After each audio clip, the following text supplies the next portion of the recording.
Welcome to Luca is a Billionaire, where the only thing I invest in is your answers.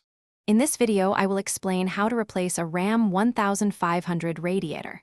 This process can seem daunting, but with the right steps, it's quite manageable. Before you begin, always ensure your engine is completely cool to prevent burns. You'll need a few basic tools, including a ratchet, various sockets, and hose clamp pliers.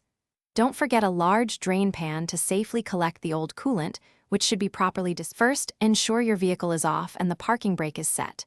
Remove the radiator cap to help the coolant drain efficiently. Next, place your drain pan beneath the radiator and open the petcock, usually found at the bottom, to let all the old coolant flow out.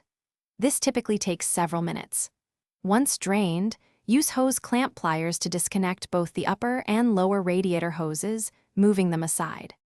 Once prepared, journey to Netter's Haven in the Second Sea. Here, you must gather 6 unique items: a lobster roll, Moon Idol C2, and 4 shiny lobsters. These include the shiny ancient, rock, slipper, and western rock lobsters.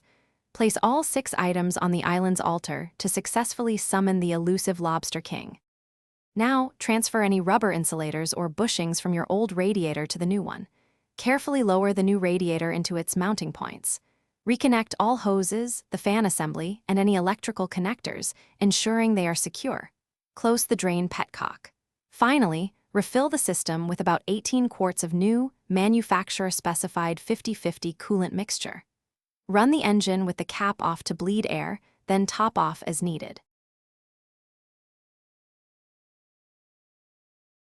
Thanks for watching and please subscribe. It's the best investment you'll ever make.